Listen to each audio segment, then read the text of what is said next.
Okay. It's the first pick. I'm not gonna get cutesy with this one. It's Caleb motherfucking Williams. But he paints his nails. Dub. Move him up the board I even I further I than think the I than first. saw him have a pink phone case.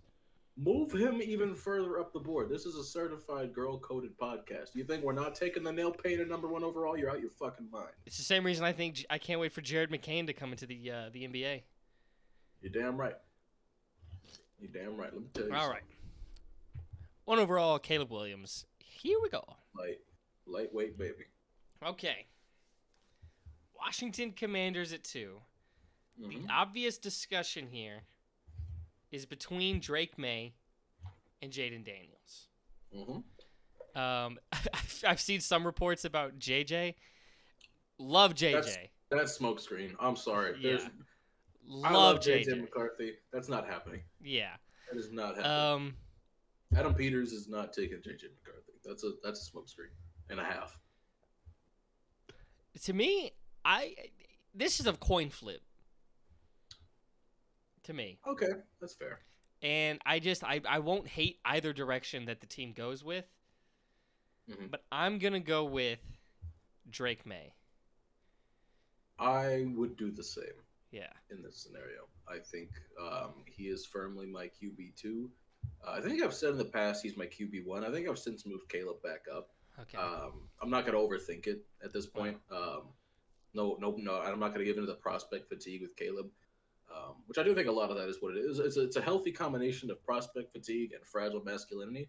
Why some people really just can't stand Caleb Williams. He's my #1. But is his mom going to be there every game he loses for him to cry to? You're damn right. You're goddamn right. Oh no, my franchise quarterback has a good relationship with his mother and loves the game so much. And loves the game and is disappointed when he's knocked out of the playoffs and won't be able to win a natty in his final season. Yeah. Man. What a bad sign for a franchise quarterback. Yeah, I hate when my franchise quarterback has passion for the game.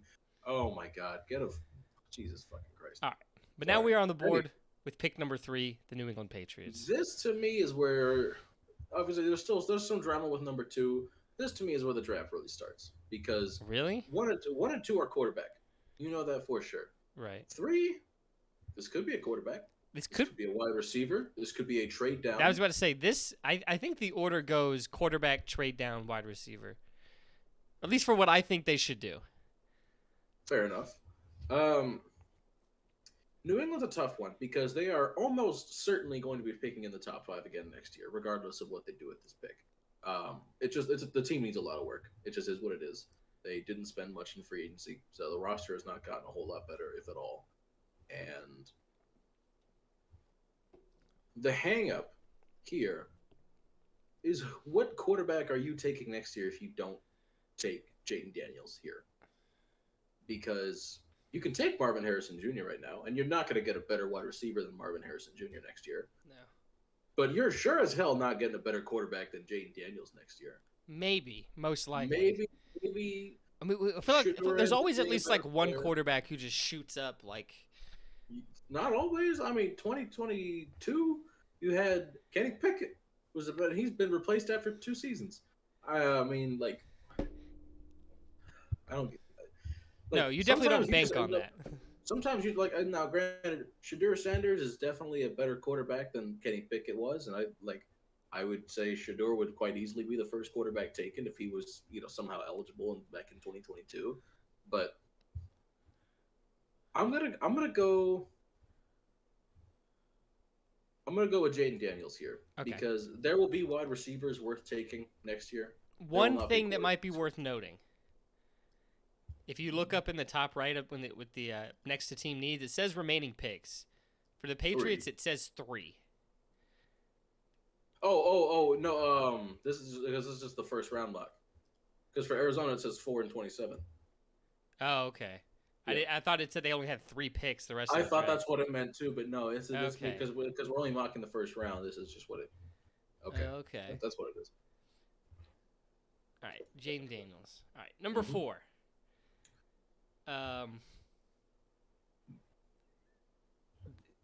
It's either Marvin Harrison Jr. or a trade if a team got super aggressive, Arizona already has another first round pick, though. Is the hang up there? but Because I've heard Arizona trade back talks, but they already have another pick in the first round. I don't think they And, should trade back. I'm not going to have them trade back, but I mean, I could see that team. You look at the wide receivers available. Like if let's say the Giants called, because like multiple teams are calling. Giants are one of the teams trying to stop them from getting jumped over if they wanted a quarterback, which is I don't think would happen. Right. But I wouldn't rule it out either if they got high on a guy. But ultimately, it's Marvin Harrison Jr., and that is who I'm taking. I think, to me, it depends whether or not they would be really like willing to move back with the Giants. Is how close their grades are for MHJ and Neighbors. Yeah. Because supposedly, I don't know how true this is. This could just be smoke. Supposedly, there are. I mean, I'm sure there's at least a few. There are teams that have Neighbors graded higher than Marvin Harrison Jr. I don't know if that's smoke. I don't know. If I that's think it just comes down to prospect. I think Neighbors is slightly more explosive, and that's what you value. I would agree there. And like Marv has a lot of strengths, and even that he's not explosive. It's just not like he's not a 4-3 guy. He runs in the 4-4s, and that's okay. Like especially for a guy with his skill set, like he does not need to be, running 23 miles an hour. 21 will do just fine. And even then, I don't even know if Neighbors is necessarily the most explosive. Why his teammates probably a little like Brian Thomas Jr. is probably a little more explosive than he is, but Neighbors probably has a more complete skill set than Thomas. I think Thomas is definitely a pure Z receiver where it could develop into an X, but currently a Z, whereas I think Neighbors is an X. But anywho, like I was saying, with the Cardinals' willingness to move back, because obviously if the Giants move up to 4, it's for JJ. So the question is, what grade do the Cardinals have on MSJ and Neighbors, and also what grade do the Chargers have on MSJ and Neighbors? Who would they pick? And because more than likely it's going to be wide receiver, and I'll just not going to waste time on it. I'm taking Malik Neighbors here at number 5. You didn't want to trade back? Oh, I don't have trade options. Well, I do, and we're seeing my screen. If you wanted to do that, I suppose, and then I'll just pick the player here. Well, this to me feels like a pretty obvious Vikings trade up in real life. If they're going to move up, I think this is where it is, and it's going to be some combination of 11 and 23, and then probably a day 3 pick, whether it be next year or this year. I'm going to say try a 5th rounder. I'm just gonna do 11-23, and if it goes through, that's all we got. That's all we need to care about for this. Yeah. I mean, you could always force the trade, but trade accepted. Okay, whatever. Yeah, they would definitely get both first-round picks in this scenario, I feel. Yeah, and that's the entire reason that Minnesota would do that trade, to trade for that additional first. And because now, this point in the year, you would have discussions on what it would take to trade up with teams, and then if a player falls, that you actually see them fall there, you pull the trigger. The only reason you would do this now is to... Well, it's just like when the 49ers traded up to number 3, and when the Jets traded up to number 3. Yeah. Like, when the Jets were very clearly gunning for Sam Darnold, and when the Niners were gunning for Trey Lance. Like, it obviously didn't work out for either franchise. Hopefully, the J.J. McCarthy pick works out better for Minnesota. And in this instance, it is J.J. McCarthy. I do feel pretty confident in that. Yeah. JJ. All right, JJ at 5. I guess for yours, you could just draft the player that's getting taken there, even if it looks weird. Right, that's what I did, and then I'm for 11, I'm going to take whatever the Chargers end up taking. Well, this no quarterback for the Giants, which they have one. They already have their guy, Drew Lock. Let's go.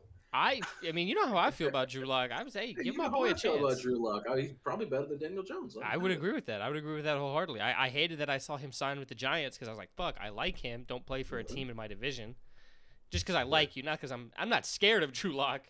I mean, he's not that level to me, but I do like him a lot. But no quarterback, but this still ultimately ends up working out very well for the Giants because Malik Neighbors is right there. This is an easy pick for me because wide receiver for the past... I agree. As much as we've been hard on Daniel Jones, at the same time, who is he throwing to? Their biggest acquisition was Darren Waller. Well, and see this is why teams need to do what Tennessee's doing this offseason. and just give your quarterback as much help as possible as soon as possible. Because now you're entering year 6 of the Daniel Jones experiment. You still don't know what the fuck he is because you haven't put a supporting cast around him to accurately gauge it. Now I still don't think he's good, but the I reason he's could see lasted him so being long.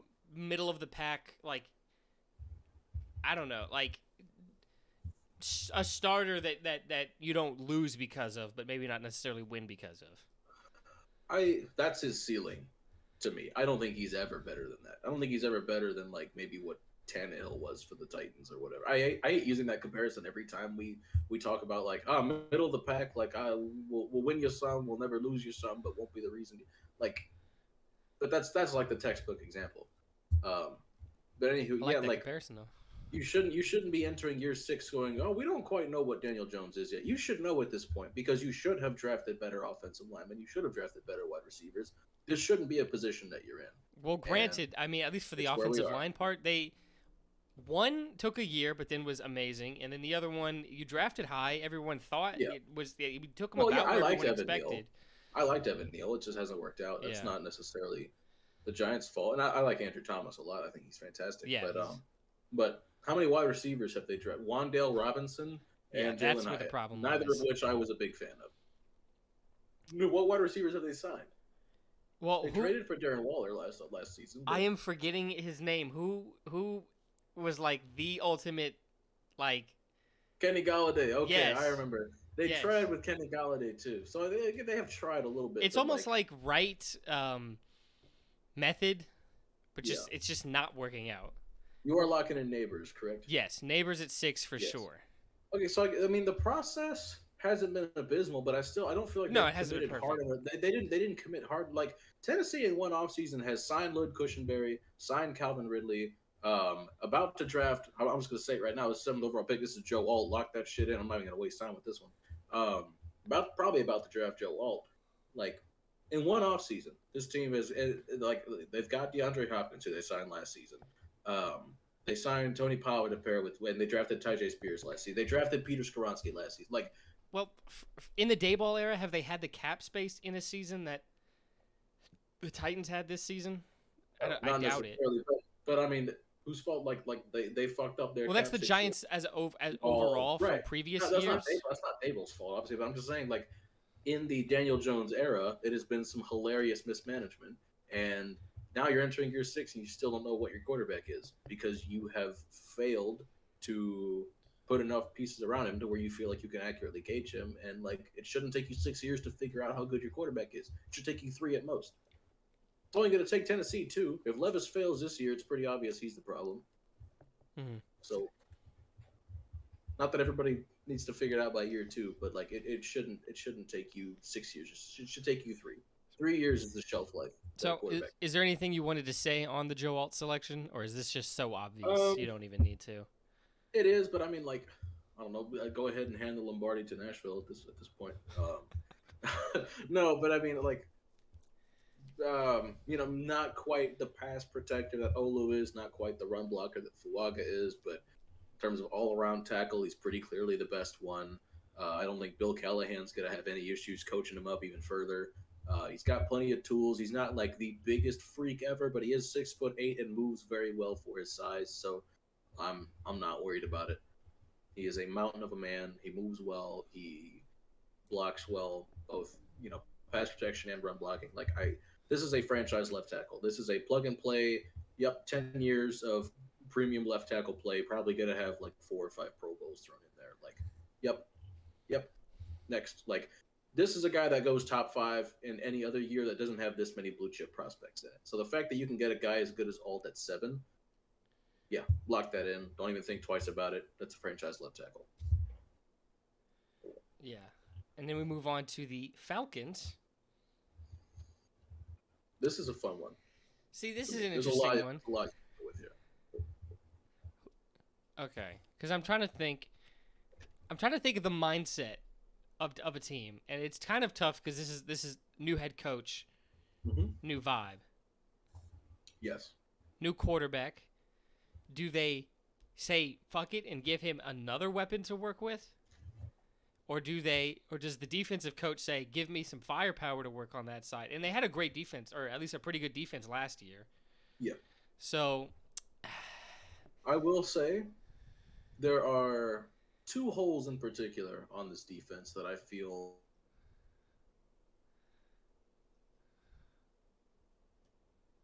uh-oh. That you feel what? Oh, Oh, you're frozen. there You were you are. frozen for a second. Are we back? Yeah. Okay, we're back. Yeah, okay. I guess we both froze for each other. And it froze again.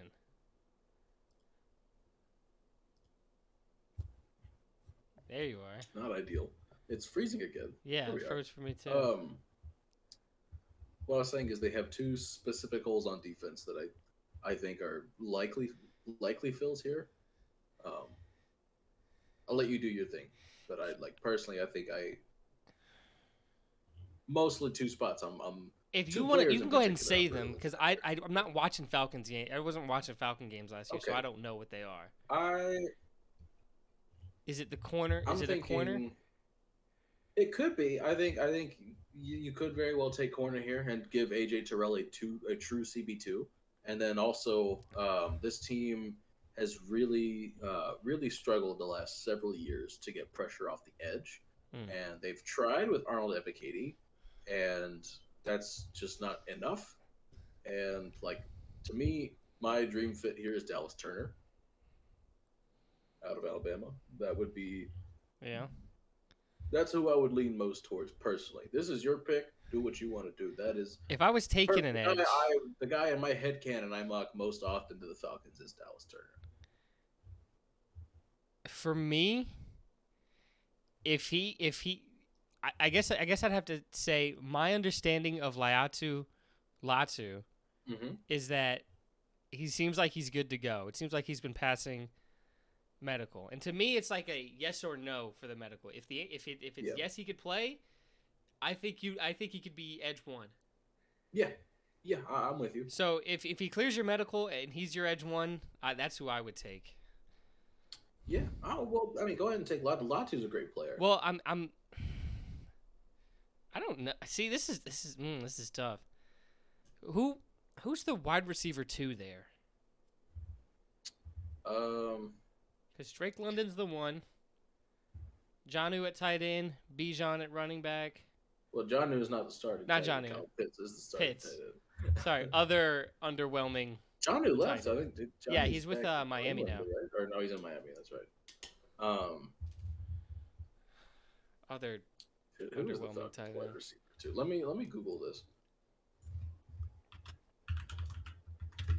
I think they signed Darnell Mooney, but I don't know if he's a wide receiver. They did. They did. Yeah, yeah. He would be wide receiver too. They did sign Darnell Mooney. Oh, and they traded for Rondale Moore. They did trade for Rondale Moore. That's right. I remember that too. So they got three guys. Now I'm not like the biggest Rondale Moore guy ever, but like you can go do a lot worse than Drake London, Darnell Mooney, and Rondale Moore as your trio. Um, and if you're drafting Odunze, you're basically just drafting a more fluid Drake London. He's a very That's what I was similar thinking. player. I was kind of thinking. I was like, even though he's the best wide receiver available, the He is skill set a- doesn't He complement is the he current is a roster more as well. athletic Drake London. That's pretty much what. And they're not like 1-to-1, but like he's faster. He's a little more fluid. And London's fluid for his skill set. Give me for his, like, Latu. I'm locking in Latu. I think that's a good pick. It's a fair pick. I'd be good with Latu there. This feels like a no-brainer. The Bears are taking Dunze if he's still here at 9. They are not only are they taking him, they are sprinting to the podium Yes. to take Odunze at 9. That's just how the board fell. Like, there's a chance he could go at, like, Tennessee could take him at 7, but signing Ridley does really make it seem like left tackle is the most likely option. Would love that pick for the Bears so much. This is like you've won the draft already with Caleb Williams and Roma Dunze. Like getting them in together is such a recipe for success. Yeah. Rookies spend so much more time together in these training camps. Yeah. Like having him off rip. Yeah, the chemistry he could have with Roma Dunze from early on. A wide of course, receiver you've trio. got DJ Moore already there. Keenan Allen. Yeah. That's Goodness disgusting. gracious. That's filthy. That's filthy. And not to mention, Odunze with the kind of skill set that he has, like Allen would be a good receiver for him to learn from. I like just with Allen being a like route running specialist, and with not Odell is not a weak route runner, but it's not his strength necessarily. Hmm. And I think Allen is like the perfect mentor for him. And yeah, that is a disgusting trio. Um, Yeah. you've got you've got I mean, Cole Allen lined up Kmet. in the slot. You got Moore and Odunze on the outside. Cole Kmet's grown a lot as a receiver. Um, I wouldn't hate Brock Roshan Bowers here. Johnson, RB1. I love Roshan Johnson. Khalil Herbert as well. I'm a big fan of. DeAndre Swift, stinky. I hate that signing. It's one of my least favorite signings. I'll Everyone be honest. loved it, and I was like, guys, he's fine. He's bad. I was like some of the worst vision you'll ever, like. He's got like Trent Richardson vision. It's disgusting. Did they not learn from like Miles Sanders signing after when he signed away from the Eagles? Oh my goodness. Let me get me started on Miles. Man, the Carolina Panthers are not a serious organization.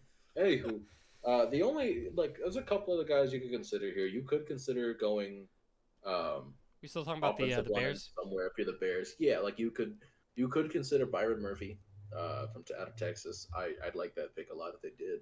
Brock Bowers, I feel like would give you a true like receiving tight end. Cole Kmet can What's catch. Brock Bowers' ceiling pick wise? Like, where's the highest he could get Yeah, drafted? 5, absolute highest. If Chargers don't trade back, yeah, but I'd like even then like Jim Harbaugh is much more of like a beat 'em up, like let's run the ball kind of head coach, and Bowers is a fine blocker. He's not like George Kittle. You know what I mean? In fact, as a player, he is a lot like Kittle without the blocking ability. Um, so like I don't think Tennessee's realistic. I've like I know that's where Brock said he wants to play. I don't think Tennessee wants Brock, not at 7. Not when left tackle is as glaring of a If need y'all as it took is. him and Joe Alt was on the board, how how are you? Yeah, how do you justify that? What are you doing? You specifically. I don't know. Group suicide at my place. Like that's a joke. That's a joke. As a joke, hey, I'm Hey, kidding. hey, don't, hey. I mean, it's another weapon. Like it's another guy who is really, really good at what he does. But and like the Brian Callahan scheme, whatever. It is a quick timing passing game offense. So, like offensive line, like you don't necessarily need a top 5 pass protecting unit, but ideally just take the franchise left tackle and don't even worry about you know potentially getting Levis hurt once again because he did get injured twice against the same team for the same reason. Texans pass rush was just way better than the Titans offensive line. Even if the ball's going to be getting out quicker in this new scheme, don't worry about it. Like just take the left tackle, man. Just take the left tackle. But it is your turn, sir. The Jets are on the clock, and what are we looking at here? Um, what are we looking at? There's a couple ways you could go, Mm-hmm. cause I don't know if I take a wide receiver here. I know they just took, they made moves to address some of their bigger needs. That it's like we could still draft that position with our first round pick, but it doesn't make us forced to. Oh, With and they with Ty, signed Mike Williams as Mike well. Williams and that's the move I'm talking about. Mike Williams Yeah, and Tyron Smith. It's like, okay, for the upcoming year, which is the only thing this staff cares about, because if this year goes bad, they're gone. I think that's fair. So I it, think it this it is still allows them to take a wide receiver. Mike Williams doesn't stop them. It's a 1 year deal. It still yeah. allows them to take a tackle. Tyron Smith, I think it's also might be a 1 year deal. It is, and not to mention Tyron Smith is going to miss 5 games at least. You can pencil that in right away. So whatever tackle, if they end up drafting a tackle 10th overall, he's going to play. He's going to play at some point in year 1. Tyron Smith is not playing 17 games. There's no shit. There's no shot. No chance in hell Tyron Smith is playing all 17. But even with that in mind, it still allows them to do best player available. And Aaron Rodgers could always use another weapon. Could always use another weapon. I think this is where. So I don't love this pick, Mm-hmm. but I do think this is where I think this organization is right now. It's like make Aaron Rodgers happy, give him the best tools to succeed. We We addressed the offensive line already in one way. You can still address it later on in the draft. You can still do other things. Let's get him Brock Bowers. I think it's a deep enough tackle class where you can take one on day 2 and not feel upset, especially when you already have Morgan Moses and Tyron Smith as your stopgaps for this season. I'm with you here. I think this staff is fully committed to win as many games as we can right now because we're fucked if we don't. Yeah. So it's time. But now the Chargers are finally on the board once again. Excuse me. This is a team with a mountain of needs. Yep. A mountain of holes. Could do a lot with them here. And I actually forgot it was my turn for a second, to be totally honest with you. And yeah, it's not looking great for the short term for the Chargers, which is why the trade back is in play for them Very specifically. Much. Especially with how deep the wide receiver class is. Yeah. They need to take multiple swings at that position. And the class is very deep for it, and I don't think there's a wide receiver quite good enough for me to reach at 11. I love Brian Thomas Jr. I love Adonai Mitchell. Hell, I love Ladd McConkey. I'm a huge Ladd McConkey guy, coldest white boy in the draft. Him and Ricky Pearsall. We got 2 cold white boys in the draft at wide receiver. But you could really go just about anywhere and feel pretty good about this. I think at some point, shoot, man. I mean, I'm looking at Fuaga, who they could play at tackle, or they could. It's funny. I just mouthed that right now. You weren't looking, but I mouthed Fuaga. Guard. I mean, like, I would love Fuaga here. I think it would make perfect sense. But Harbaugh's going to want to run that ball. Oh man, that's a good. And nobody has better run blocking tape in this class than Fuaga. Fuaga is the best run blocker in this draft class, regardless of position, regardless of side of the line, regardless of position. Nobody blocks the run better than Fuaga. And he does have tackle and guard flexible. He projects better as a guard for the most part. I don't know if he's played much guard. I'm going Fuaga. Yep. You sold me on. You're right. Harbaugh wants to run the ball. Harbaugh is going to be running that ball. Yep. And when he takes Blake Corum top of the second round, nobody will be surprised. No. Because it's going to happen. Pick 12. Now, this is where we could see our first, reach. What do the Broncos need? Do you know who their QB1 is right now? It's got to be Bo Nix. Caleb Williams would be available, and Sean Payton would still want Bo Nix. That is Sean Payton's guy. Jarrett Stidham right now, I believe, is the QB1 in Denver. Yeah. Oh, I thought you meant on their draft board. It doesn't matter who's available. They're taking it. But I mean, I'm looking. You could see an edge rusher go here. This could be Quinyon Mitchell. This could be Dallas Turner. This could be Jared Verse. I want to say they are a team that could trade back, but I don't know who would come up for what player at this point. 12 is a weird spot to try to trade back. I don't think that's going to happen.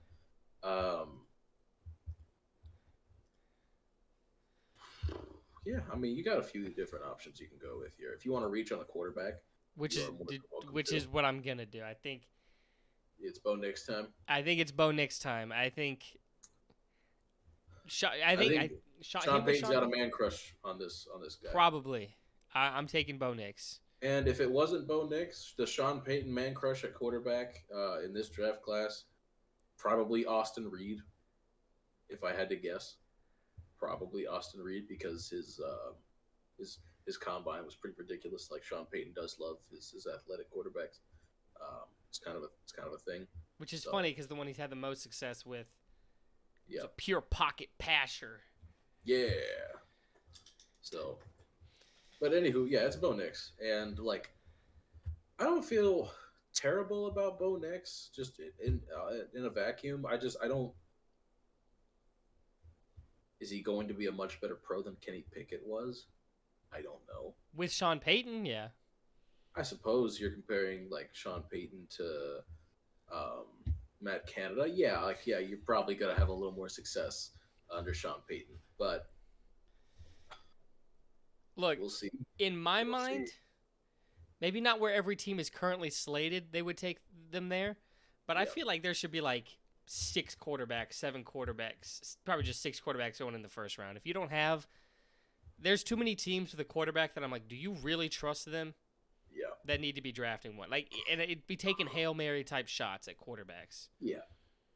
You That's get the fair. 5th year option, which I think is super valuable at a quarterback. If your quarterback's good, yeah, Well, yeah, but that's yeah, what I mean. You have to take the shot.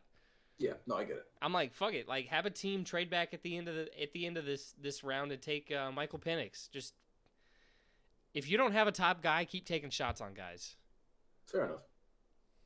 So But now we got to Raiders. Now this I would have ran Byron Murphy to the podium if they didn't sign Christian Wilkins, but they did, which gives you a little more flexibility here at this pick. And I think at some point the corner dominoes have to start falling. I think we're going to see a run on corners at around this point in the draft. And I'm going to go with Quinyon Mitchell, who I think between the combine and the Senior Bowl has, if he's not number one on, like, he's probably number one on at least half the league's board at this point. There's going to be some teams that prefer Nate Wiggins. There's going to be some teams that prefer Terran Arnold. But generally, I think Mitchell is probably the consensus CB1 at this point in the process. And I think he deserves it. I mean, at every opportunity, he's proven he's that guy. Like, shut down the competition in college, looked just as good against, like, the draftable prospects in the Senior Bowl, lit up the combine. Like, he's that guy. So I don't see an issue with this at all. I think Quinton Mitchell deserves to be the first corner off the board, and I think 13 is already starting to see a little bit too much of a slip. I'm going to take him here at 13. All right. Now, a team I don't even. Saints. What are we thinking here? I'm thinking either Byron Murphy or Brian Thomas Jr. And I would personally probably go Byron Murphy. Put him next to Brissy, and then you can now build yourself somewhat of an interior defensive line because they've been lacking in that department for the last few years now. What does the tackle situation look like for the Saints? Now see, wait a minute, hang on. Olu Fashanu and Troy Fautanu are still available. That's why. And Trevor Penning is now. If you want to go basically the anti-Trevor Penning route, this might be a team that like course corrects to the other direction, and they're like, okay, Trevor Penning, we drafted the mauler who can't pass protect, and he never learned how to pass protect. We're going to take Olu Fashanu. I think that would make a lot of sense. If Olu is still here at 14, actually, I have a hard time believing New Orleans doesn't pick him. That's what I was thinking. That's why I asked. I think, yeah. Now I'm looking down the board and I see Olu still there, and really he's fallen. Yeah, a lot. that's what I was gonna say. I don't think that's deserved, to be quite honest with you. I think yes, not a great run blocker, and also the fact that he didn't really improve a ton in the last year when he would have been a top 5 pick last year had he declared, but he didn't, and now he's going to slide further than expected. Still going to be a top. I think top 16 pick. I don't think he falls out of the top half, but yeah, I'm going Fashanu here. Okay. Oh, that's how you say it. Okay, I forgot they did was a lot of these tackles actually, like the name pronunciations were different than what you typically hear from the announcers. Now, your favorite team, my favorite team, the Indianapolis Colts.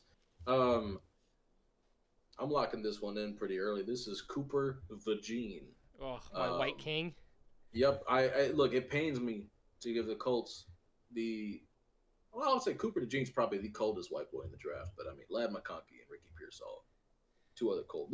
Definitely coldest white DB we've seen in probably a couple decades now. I'm about to say my lifetime. Harrison Smith is probably the coldest white DB we've seen, but fair. Coldest white boy who could start at outside corner and make a living. Yeah, Cooper DeJean. I really hope he stays out there just for the culture.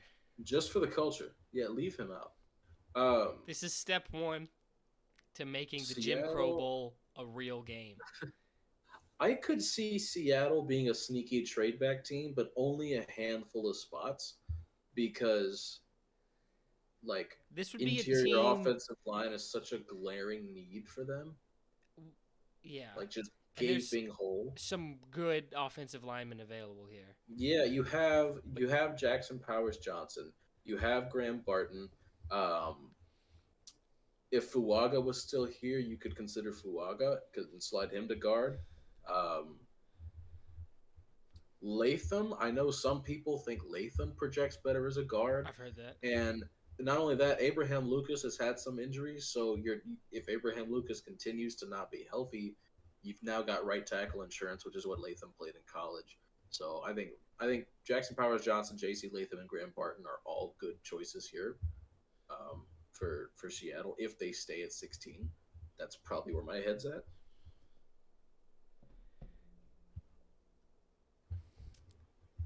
So are we going? Are we logging that in? That's up to you, man. Is your pick? Oh yeah, 16. I Yeah. don't know why I was just like, yeah, go off, Jacob. Yeah. What do you call it? That's how I felt with the Chargers pick. I was like, oh, wait a minute. This one's mine. Yeah. um, yeah, I probably would. I think I would probably go. I'd. Mm,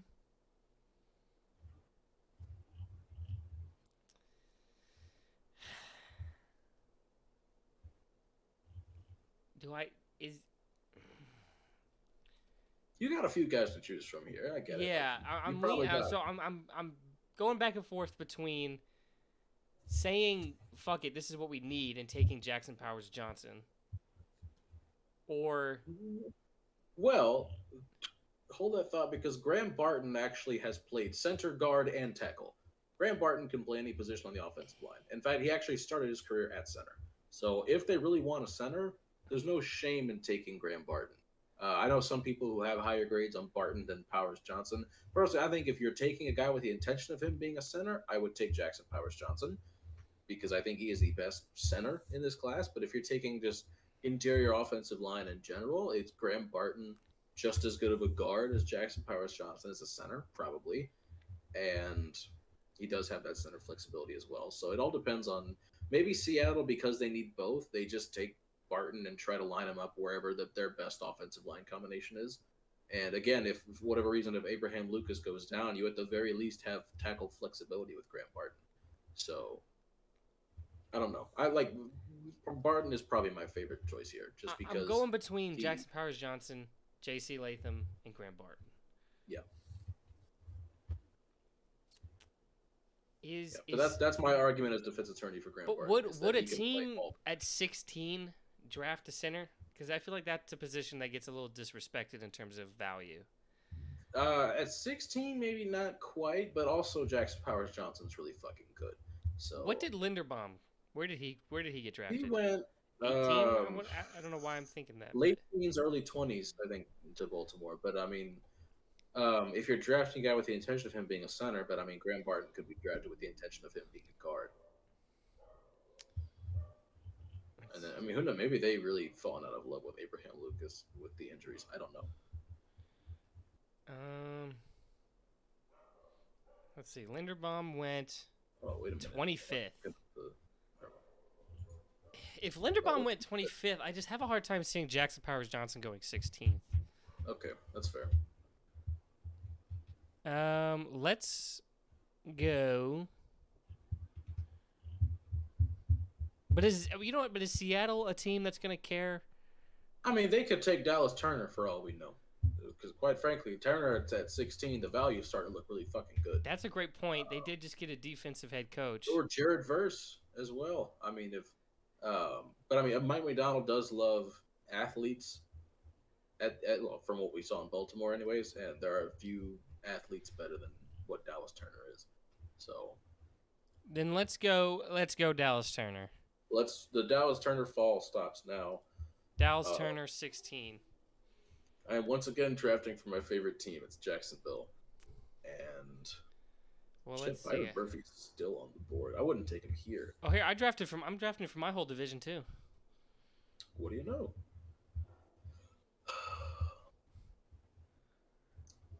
Let's see. Jacksonville. I feel it's not showing up as DB shows up as a need, but doesn't say corner outright, but I personally think corner is a pretty gaping hole next to um, what's his name? Why am I blanking on? I'm trying to remember who they have. Stokes, Campbell. Campbell, yes, Campbell. That's who I'm thinking of. Tyson Campbell, good CB1. I think I'm gonna go Nate Wiggins. Nate I'm gonna go Nate Wiggins. Wiggins. I have a higher grade on Terrion Arnold, but I'm just going based on pure vibes here. I don't know. I feel like the Jaguars would prefer Wiggins. I have nothing to back that up with. That's just pure. That's pure vibes. My favorite team this year, the team that I will be watching for this year. The team that will crumble without Brian Callahan at the helm. Well, we'll see. Duh, Bengals. I don't know about you. I would run this one to the podium at this point. Byron Murphy. I was thinking that. I was actually thinking of Marius Mims. Really? I think PFF's a lot lower on him than the league is. I think especially the mid-teens, where we could start seeing Marius Mims go. In fact, I think Marius Mims could be this year's. How do I forget his name? He played for my favorite team, Darnell Wright. Marius Mims could be this year's Darnell Wright, where we see a guy go 10th overall. We don't really expect at right tackle. And the Bengals certainly need a right tackle. This could be Latham. This could be Mims. Which tackle has the highest upside? Mims. I would say Mims. Yeah, because Mims is my pick. Because he could not play this year. It's possible. So there could be a mindset of, because who did they sign to be their right tackle this year? Something Brown. Trent Brown.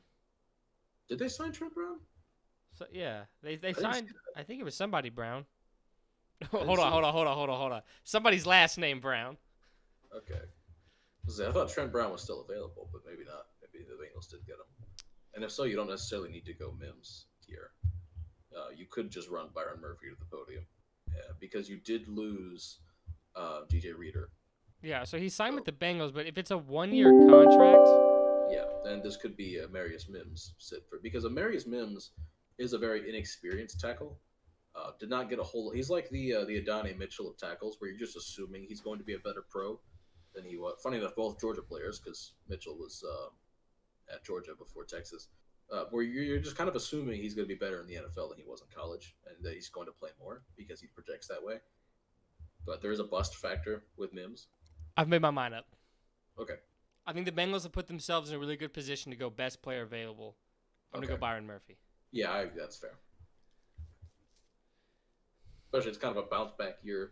Is this team making a selection in the first round of the draft? I can't believe it. Les Snead, are you insane? Perhaps. Maybe. This is their first round pick since like 2016.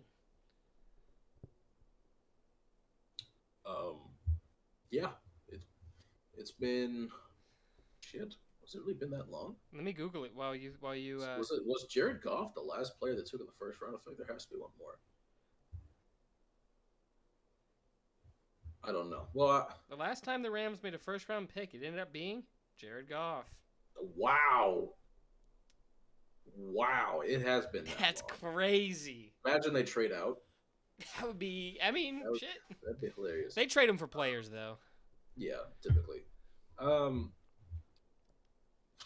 With the retirement of Aaron Donald, you almost kind of want to just run Johnny Newton straight to the podium and be like, "All right, here we go. This is our Aaron Donald replacement." Which would be. I would hate that for him. Having Kobe Turner technically the Aaron Donald replacement is Kobe Turner, because you saw what he did last year as a pass rusher. Like, that is the Aaron Donald of the future for them. This kid will still only be told he's Aaron Donald's replacement. Better live up to it. I suppose, but I think technically this is Kobe Turner's replacement, and Kobe Turner is Aaron. If you draft Johnny Newton here, which they could very well do. Their defense needs help, regardless. Yeah, especially when you lose a coach like Raheem Morris, you could use a few more players. A coach like Raheem Morris, a player like Aaron Donald. Give those boys some help. This could be Terrion Arnold. This could be. I feel like Troy Fautanu is already falling a lot further than he should. Like this is a guy you think would have gone a lot higher at this point. Um, I I am going to take Johnny Newton here, All right. and I'll let you Cherzon. figure out what Pittsburgh does here. But I feel like there's they got options as well.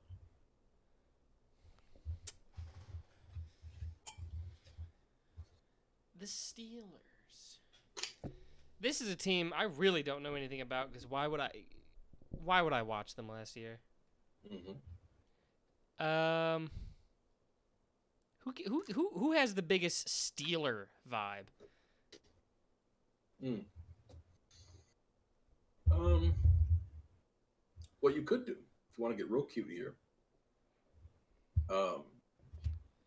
Broderick Jones played right tackle in Pittsburgh last year. You could move him back to left tackle and take Amarius Mims here, and reunite the Georgia tackles. The Georgia Or boys. you could take J.C. Latham, have him play right tackle, and have Broderick Jones move back to left tackle. You could take Troy Fautanu and have him play left tackle. Just keep Broderick Jones at right tackle where he did play well. You could take Terry and Arnold and just run press coverage every single play and have Terry and Arnold and Joey Porter Jr. just beat the shit out of your wide receivers at the line of scrimmage. Oh, that sounds super Steeler. That does. Oh fuck! You know yeah. Saying that out loud, this might be Terry and Arnold. Let's go Terry and Arnold. Terry and Arnold at 20. Dolphins. The Dolphins. The Dolphins. They signed Aaron Brewer, and for $6 million a year, you're assuming he's probably going to start at center, which is a shame because Jackson Powers Johnson did grow up a Dolphins fan, so I would love to take Jackson Powers Johnson here, but at the same time, like, okay, whatever, I guess. It's a team that could use some interior offensive line help, though, regardless, and to me, at this point, that's probably Graham Barton.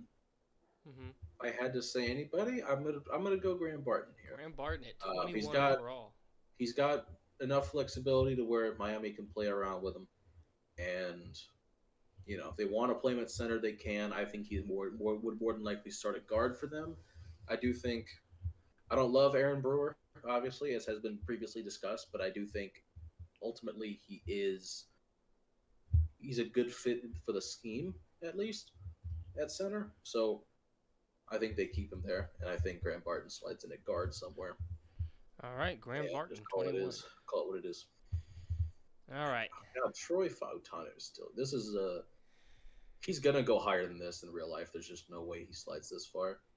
But 22 overall, the Eagles. Let's see. Who is... Brian Thomas Jr. is available. This could be... They need secondary help. I would agree with you there. Is there... let's see. Who's available? Kool-Aid is the highest rated corner they have. If Kool-Aid's Jones fracture isn't that big of an issue, which it might not be for some teams, like maybe they're fine with that. Maybe they take Kool-Aid here. I mean, we've seen the Eagles take like... What was it, Dean, who had big injury concerns? But he fell to the third, and they took him. Yeah. Well, Nakobe Dean, I think they took him like the back of the second or something. But either way, like this is around good value for Kool-Aid anyway. I'm gonna take him. If they need secondary help, he's the highest rated corner, according to PFF. Let's go Kool-Aid. All right. So now this is the Chargers again. They took Fuaga. Yes, Fuaga at 11. Fuaga at 11. And it sucks because all the best players available are offensive linemen. And oh my God, Fautanu, Latham, and Mims are all going to be gone by 23 in real life. Like I firmly do believe that. Oh, probably yeah. Now, granted, they took an offensive lineman. They need a wide receiver. Brian Thomas Jr. is available. Is he a wide receiver 4? Yeah, I probably have a slightly higher grade on him than I do A.D. Mitchell, just because I'm more confident that Brian Thomas Jr. is going to be good, whereas there is a bust factor with A.D. Mitchell. And which isn't to say that I lean that way with him. I personally, I think he's going to be a star. I don't lean But that way. But yeah, to me, this is Brian Thomas Jr. Just you're taking because you need somebody, right? Not to mention the speed with Justin Herbert's arm strength. Like I think this is a good fit for those two. I think that's going to be a lot of fun to watch Very if this happens. sexy. And yeah, and again, like you're taking a much more like again, you don't have any wide receiver in the room besides Josh Palmer. You need a safer pick at wide receiver. AD Mitchell is not the kind of wide receiver you take when you have nobody. Quinn That's the Johnson. kind of wide receiver you take when you're the Kansas City Chiefs, or excuse me, you could if you're Buffalo, maybe you take AD Mitchell. Um, but if you're the Chargers and you have nothing out there, yeah, take Brian Thomas Jr. Yeah, I mean, it's Take worked take out. the The guy board you know fell. can run fast enough. The Just get up there. the board fell pretty decently for him with having, no other receivers outside of the top 3 get taken. Yeah. So let's go So Brian honestly, Thomas. there's a good chance Brian Thomas could be gone at this point. In fact, I think he will be. Well, if it gets to a point where we keep saying that for so many players, it's like, well, This is just too good of a draft class. Yeah. Like there are going to be guys that fall under. Like there's going to be somebody like that we've taken already. There's going to be at least a couple of guys that are going to be falling out of the first round. So like Graham Barton might not go in round 1. like somebody falling to 24. You could see, like Troy Fautanu. If you don't take Troy Fautanu here, I'm going to kill you. There's 3 guys I'm looking at that I'm like, this is a vibe. There is an obvious left tackle here that is going to be a very good left tackle for a very long time. Do we need a left tackle? Miraculously, Or yes. is Tyler Smith kicking out? And I firmly believe that's the entire reason we I think drafted he- him was to replace think- Tyron Smith. okay, I guess you're right. I guess But he could play did they tackle. factor in him becoming like all pro level at a guard as a guard? Well, did you Probably also not. factor in Troy Fautanu could also be an all-pro guard? Like Fautanu definitely has like the movement skills to play. I mean, he's a good enough mover to play tackle, but he could play guard. Like, because there were guys that before the combine wanted him to play guard, and then after the combine were like, no, he's a tackle. But like, it's not like he can't. I don't know. So the 3 guys I'm I looking at. Fautanu, obviously. Jared Okay. Verse is still there. He sure is. And I don't think you could ever have too many pass rushers. Edge Never. rushers. Well, if Johnny Newton was still here, I would say that that'd be the obvious selection as well. Just And- to beef up the interior some more. And then Jackson Powers Johnson. I mean, we don't have a center anymore. Tyler Biadasz left us. My argument as defense attorney for not taking Jared Verse here is that you know damn well your edge group is going to be just fine. We did lose some guys, some rotation guys. You did. That's where I'm at. Like you lost pieces, but the sky is not going to fall. Micah And Parsons is still on the football. More Sam Williams snaps is a good thing in my book. team. I agree. So, I agree. I You still have think D-Law. You have Micah. You have Sam Williams. You have at least 3 guys. 3 guys is more than most teams can say. Most teams don't have even 3 guys. Dallas had like 5 last year. You really don't need 4, especially not when you have other holes. You need a center. It's 24. It's late enough in the first round to where a center is not like laughable. And then, or you could take Fautanu and just have an elite left side regardless of how that falls.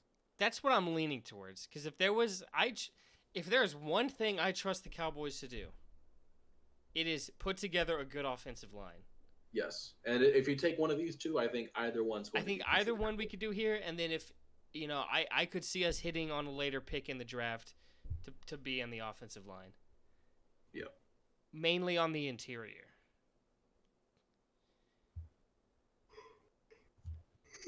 So if we take, okay, I'll go Big Troy. Let's go Big Troy. Okay. Okay. I will It's go. got to Big, go somewhere. Big Troy. Packers. Green Bay. Is it too early to take Tyler Nubin? I don't necessarily think it is. This could be Joklahoma. I beg your pardon. Joklahoma. We're at the. What about Joklahoma? Didn't you say Tyler? Tyler Nubin, not Tyler Guyton. Oh, I didn't hear Nubin. This is too early for Tyler Guyton, to be honest with you. I wouldn't take Guyton here, especially not when Latham and Mims are both still on the board. I wouldn't even sniff Guyton. I would not hate Tyler Nubin here at all to Green Bay. In fact, I might just fuck the Jared Verse slide is looking disastrous. But how much edge help does Green Bay really need? Can never have too much. Fuck. And at this point, it might just be like Green Bay is kind of playing with house money after the season they had last. Fuck it, Jared Verse. Jared Verse, you are a Green Bay Packer. They can always go safety in round 2. In fact, they probably will. Yeah, it's just kind of how it goes. Safety in the first round. Yeah, Nubin might not be good enough to take him that high. That's okay. Okay, Bucks.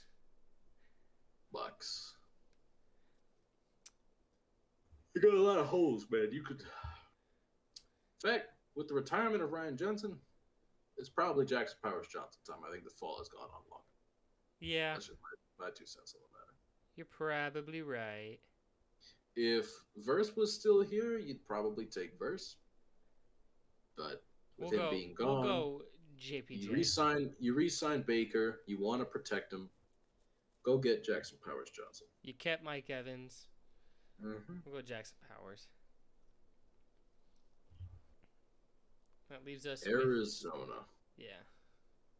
Now this is another team that could use some offensive line help, at least on the interior. It is definitely too early to draft Zach Frazier. However, J.C. Latham is still available. And again, there are plenty of people who think J.C. Latham should be playing guard. Mm-hmm. And, I think at this point, this is a team that could use some interior offensive line help. Let's go with J.C. Latham. You're taking best player available. You're taking a position of need. I think this is fair. I have a dream fit for 28, by the way. Okay. Well, I don't know skill sets. I'll probably just go A.D. Mitchell. Because I just know they need a wide receiver. My dream fit here would be Ladd McConkey. However, I would not complain about A.D. Mitchell whatsoever. What about McConkey makes him a dream fit? Just corked up white boy, goated with the speed. With Josh. Just feel like Josh Allen would like. I know Josh Allen would love A.D. Mitchell, and honestly, like, there's a world where I would really hate for Kansas City to get A.D. Mitchell because like of all the teams where you're like, okay, he's a boom or bust receiver. Oh, he went to the Chiefs. Well, never mind. He's a boom. Like there it is. So we've seen Kadarius Toney flop in Kansas City. Well, he flopped in New York too. In all fairness. But, yeah. He was a flop before he got there, so that doesn't really count. 2-time Super Bowl champion. This could be a Marius Mims at this point too. But I think, especially with how deep the receiver class is, you don't need to take one right now. You could take one in round 2 and still get a very good one. But they're going to take one. The tackle class is also very deep though, so it's not like you need to take. I'm drafting AD. Tackle right now. Okay. Good enough for me. Detroit. The Lions.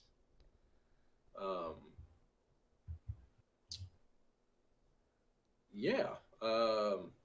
Not a lot of great options here left if you're the Lions, unfortunately. Not a ton of options. In terms of the guys that you really wanted, there's not a whole lot left. If A.D. Mitchell was still available, honestly, I would consider it. Given that, I think McConkey is a bit redundant with what they already have in Detroit, and I don't see, in terms of needs for them, I don't know that I see another team I don't know that I see another guy available that really would be worth it. Could maybe,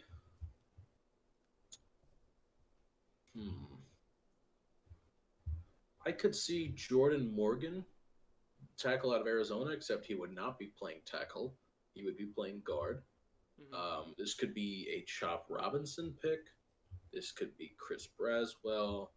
This could be TJ Tampa.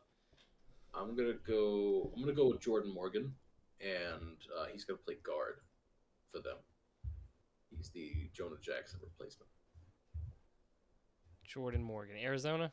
Okay, Baltimore seems like an easy one for me, especially with how this player has no business still being on the board. They just traded Morgan Moses. I don't know about you. This one's obvious. Who's Morgan Moses? The right tackle. Oh, They okay. just traded to the Jets. Then yeah, we'll just go Mimmies. Yeah. The slide stops here. Mims has no business. Although I do think they need a wide receiver, but I would agree with you, but I think O-line is a bigger need for them, and I think again with the depth this receiver class has, like there's not a wide receiver word. I mean, they could take Ladd McConkey, especially Todd Monken's the offensive coordinator in Arizona or in Baltimore. Look, McConkey would have been perfect. Actually. Too late. Yeah, too late. They're already Mims. That would have been fine. Well, I think Mims is the better pick, but yeah, I wouldn't have hated McConkey there. All right, your San Francisco 49ers. Mine, yeah, I'm a 49ers, known 49ers fan. Jacob Avillion. What does this team actually need? Offensive Brandon line help? Ayuk contract extension, but this could be Tyler Guyton right here. In fact, I probably will go Tyler Guyton in the event that Brandon Ayuk is traded before draft night, which I don't think is going to happen. I do think eventually they work out an extension. Excuse me. This could be Ladd McConkey. The McConkster. I think McConkey could even play a somewhat similar role to what I don't know. I don't think there's like a ridiculous. What did he run? A 4. It was in the 4.3s. I think it was like 4.39, right? I thought it was lower than that, like a low 4.3, but I could be wrong. Yeah. He definitely ran in the 4.3s though. Like McConkey's a speed demon, and he's an incredible route runner. He's one of the best route runners. This is not a great draft class.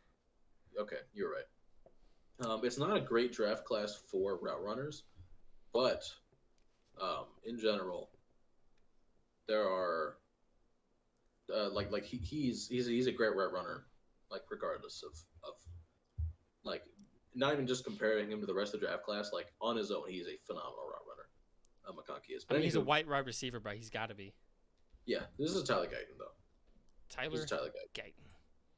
Yeah, I think I'm gonna go with Tyler Guyton and just try to plug him in somewhere. Kansas City. This could be. You could go Ladd McConkey. You could go. Excuse me. You could go. Where do they have this play? Where do they have Xavier Worthy ranked? 68 overall. What the fuck? All the way down there below Jalen McMillan. That's an interesting one.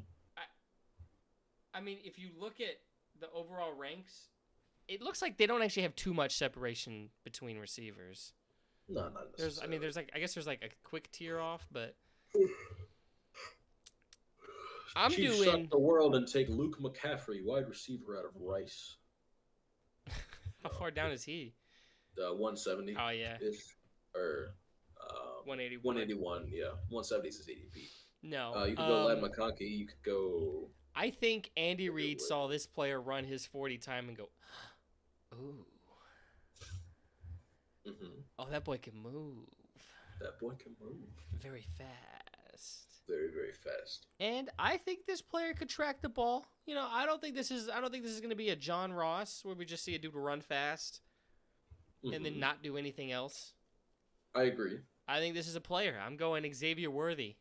I don't hate this in the slightest. I think this is finally they get their Tyreek Hill replacement. As soon as they saw him run that 40, everyone went, "Oh, don't let Kansas City get that man." And Kansas City's gonna get that man. Kansas City's getting that man. You could see Kansas City and Buffalo swap receivers here as well. Ain't no love of my man. Shoo wop, shoo wop. Yeah, there's a lot. This was an interesting mock. Yeah, for sure. Who would have thought Caleb Williams 1 overall? Oh man, who would have thunk? Hey, Vikings moving up for a quarterback. Never seen that one before. Tennessee, Joe Alt. Yeah, that's an interesting one. Well, the Cowboys drafted an offensive lineman in the first round, so go ahead and start fitting that man for his gold jacket. Yep. It's over. Like I said, man, if there's one thing I trust that team doing, it is putting together an offensive line. Especially guys with tackle and guard flexibility in the mid 20s. But yeah, Yep. that's the mock, ladies and gentlemen.